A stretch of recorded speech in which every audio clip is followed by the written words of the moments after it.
So I read this book, A Long Walk to Freedom by Nelson Mandela, a long time ago, a few years ago.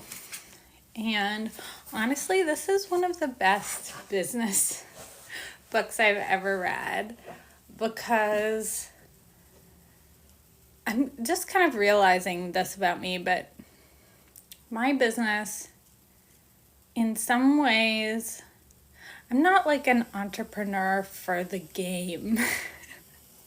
Some people are like serial entrepreneurs, and it's like, it's a game, and I want to see if I can win and how big I can win. And for me, it's really more about a combination of my mission and my particular gifts. I want to offer the gifts that I have to the world on the deepest level, but I also want to follow this mission of healing patriarchy, healing trauma.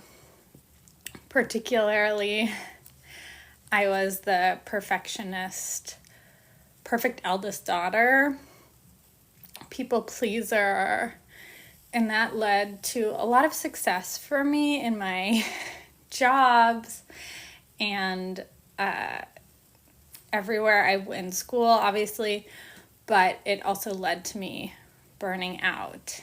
And A Long Walk to Freedom is really about, it's about Nelson Mandela's whole life, but it's also about his particular gifts that he was meant to bring to the world, and in particular to South Africa, and what he did to be this major player in the end of apartheid. He was a major player, and I think this book is so relevant right now when I know so many of us feel depressed politically or hopeless politically. And I think Nelson Mandela can teach us a lot about how to navigate these trying times.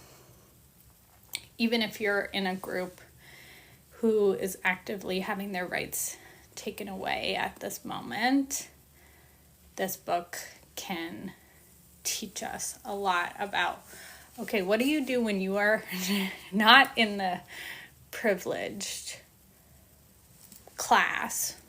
How can you keep fighting for your rights and for the rights of others when shit is very, very wrong, when the government is doing things you deeply disagree with? So I'm going to start with when Nelson Mandela was in prison. He, on his fight for the end of apartheid, he had periods where he was following the law. He was, keeping everything legal, quote unquote, but as the laws changed and got more severe, he didn't want to always follow the law at certain points, and he stopped following the law, and he ended up in prison multiple times. And when he was in prison, these are things like almost anyone can do, right? Because these are the things he was doing to keep him connected to the mission when he was in prison, to keep his body and his mind sound while he was in prison. When he was in prison for the longer stint, he was doing push-ups every day. He was doing working out every day to keep his body fit and his mind fit. He was connecting with his comrades that were also in prison as much as he could, talking to them, strategizing with them.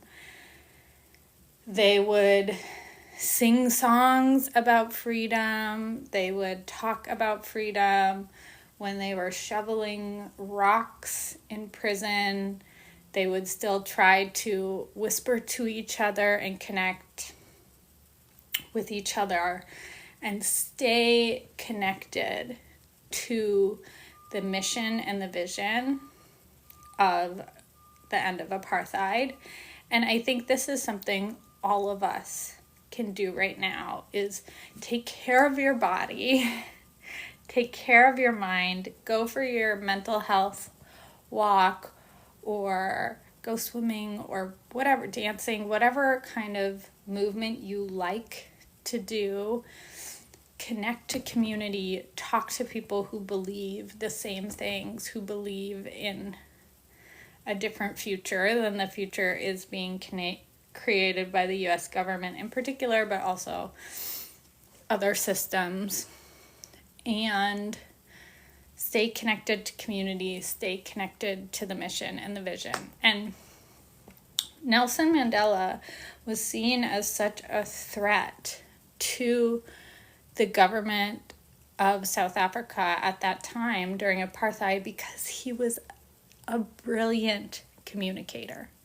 He thought that apartheid was wrong, which I agree with him. And he was he was a lawyer, trained as a lawyer, worked as a lawyer for a little while, but he was an amazing communicator. He would write amazing, compelling articles about why this is wrong and what we can do to change and how we can protest peacefully. And you know, I think they started with peaceful protests and at certain points moved into less peaceful protests for this mission of freedom for all people, and all people, regardless of their race, to be given the same rights. And one of the strategies of the government of South Africa was separating the group. So people of Indian descent, like from India, had slightly more rights than people of African descent, and colored, quote unquote, colored people, which in South Africa meant like half white, half black, had a different rights. So there were groups fighting for the rights of people from India, fighting for the rights of people from Africa who are black, fighting for the rights of colored people. And Mandela's vision was really bringing everyone together and saying, we're all being fucked over by this government that says white people have the most rights. So why don't we work together?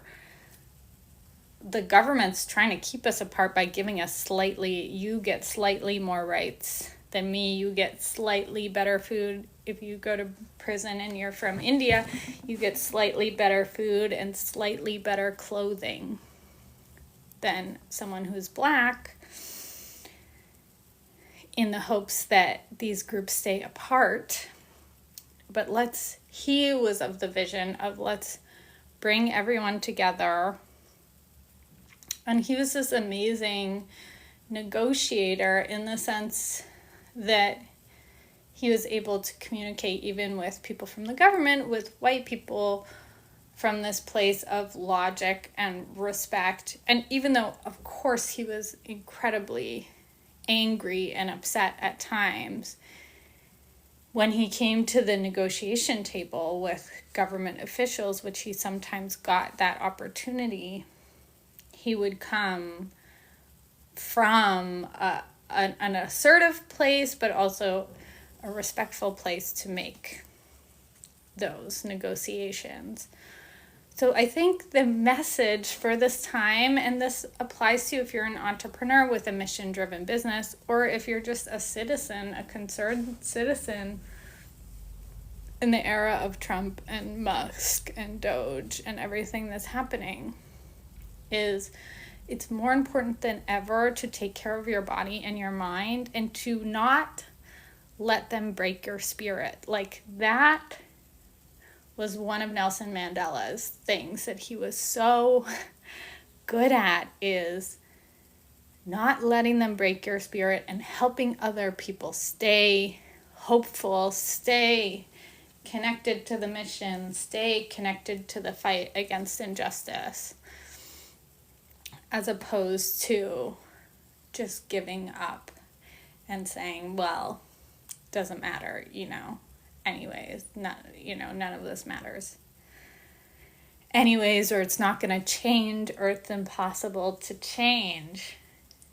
I imagine many people under apartheid would feel hopeless, and Mandela did not let feelings of hopelessness overtake him. And he inspired other people to step out of hopelessness and to fight and to risk their lives. And some of them, their lives were taken through this fight, sadly. And he didn't stop fighting ever for freedom. So if Mandela can do it in jail, if he could take care of his body as best he could and his spirits and his mind as best he could, we can do it now. And the things you need to do is take care of your body and connect to community who cares, community who has a similar vision for the world as you, the communities who are taking action towards a better world. And one of the actions that I'm taking right now is opening this Feminist Millionaire portal that's opening next month, and that phase 1 is open to everyone and has 100 free spots. I think there are still some free spots available.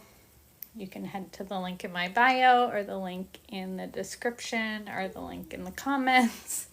I'm going to try to put it everywhere for that, to register for phase 1 of the portal, to help folks who were overly responsible, overly independent, people-pleasing perfectionists when you were a kid and growing up, the straight A student. I see you.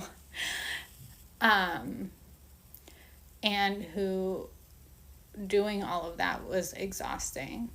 It left me brittle. It left me a shell of myself. So if you can relate to that, this portal is for you, because it's about making more money, but it's about making more money in ways that are aligned with your gifts and in a way that is aligned with your heart, and in a way where you get to have boundaries. Making more money doesn't mean working harder, more hours, being on call 24/7.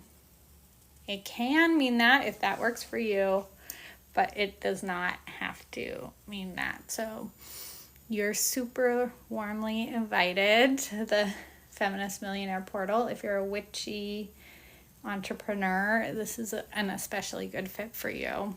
We're going to use somatic tools and KINK based tools to heal some of the blocks that have stopped you from creating the offer that you genuinely want to create in your heart of hearts, and from selling it unabashedly, marketing it unabashedly, and from saying no to business partnerships, clients, etc. that are not a good fit. And then phase 2 of the portal, we're going to go even deeper. Phase 2 only has 12 spots available. 3 spots have already been taken, which means there are 9 spots left for phase 2. And we have cool people signed up, like an employee of Tesla turned erotic blueprint coach, and badass intuitive herbalist, for example, are signed up. So it's going to be an amazing group. And in that group, I'm going to give you the deep inner work that I did to double my income from 2020 to 2021. And I'm going to give you the sacred goal process, which helps you achieve your money goal, but achieve it by healing what has been stopping you. Not by force, not by hustle and grind, not by some bro strategy that doesn't feel aligned with your heart, but by healing, following your intuition. Yes, it does involve sexy strategy. It's not about throwing strategy in the trash, but it's not strategy above intuition. It's strategy and intuition working together to create the best plan ever for your business. So definitely sign up for phase 1. Once you sign up for phase 1, you'll get information about phase 2. You'll get invited to phase 2. And I would absolutely love to have you there. And read this book. I'm like, as I'm talking about this book, I'm like, I probably need to reread it. It's probably the time to reread A Long Walk to Freedom by Nelson Mandela. If he could do it in prison, you can do it. You can keep your hope alive wherever you are. So, sending you love. I'm in your community. We're in this together. We're on the same team. We're fighting the same fight.